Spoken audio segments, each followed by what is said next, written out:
Bahati ile vitu ile nani music anafanya ni kama soundtrack za acting. Bahati is an actor. Mbona zote ametoa zimesumbua? Zimesumbua nani?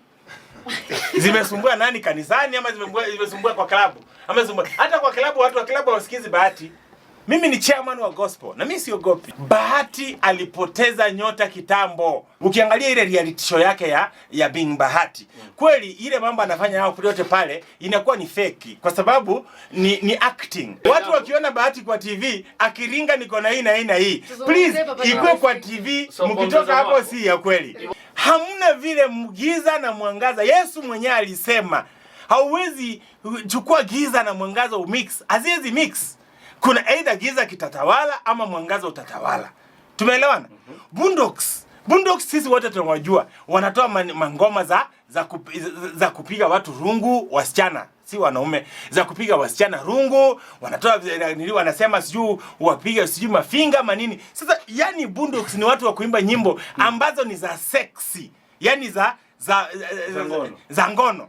Uwezi niambia msanii wa Kikristo ambaye unajua mahali Yesu amekutoa, ambaye unahubiri Yesu, ambaye ni ambassador wa Yesu, unakuja leo kwanza kushirikiana na watu wanaimba nyimbo za ngono, mnasema nini? Bahati amekosa mwangaza, hana upako wa Yesu, hana umungu. Imefika kiasi kwamba ameona wale wako na mguzo yani wa kidunia, lazima uwatembelee juu.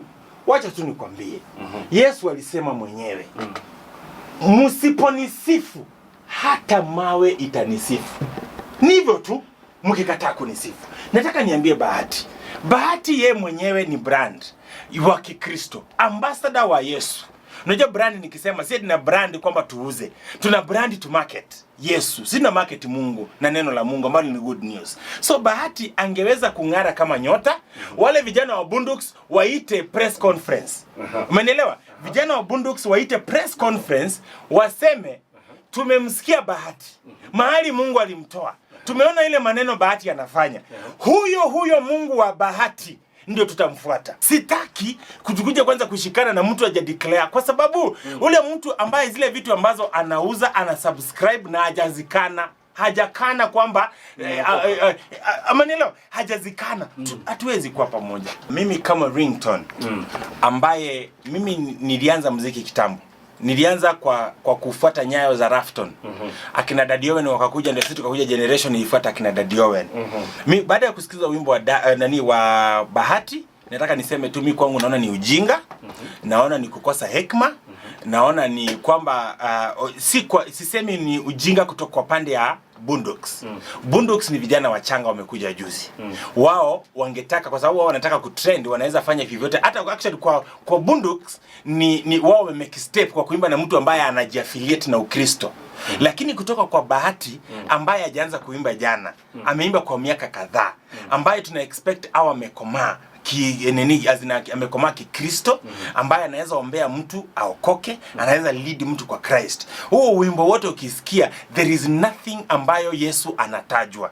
Umanielewa? Yani Yesu hayuko kwa huo wimbo. So Yesu kama hayuko kwa huo wimbo, Yesu hayupo. Na Biblia inasema kwa Wakorinto, sio wote wale wanaosema Bwana Bwana wataona ufalme wa mbinguni. Kwa huo wimbo nikiusikia, hakuna mahali wimbo unapeleka mtu yoyote. Hata ukisikia hakuna ujumbe. Hata huyo fan tumemuongelesha hapo, ameshindwa mwenyewe kusema ni ujumbe mgani. Unajua msanii wa dunia anaweza sema tia bidii ama tumia talanta. Tutasema ukweli ni wa dunia, na ametuambia sisi wote kama binadamu tutumie talanta, na ni Mungu ametupa. Umeelewa? So hiyo ni tofauti. Hapa hakuna ujumbe, ni bure.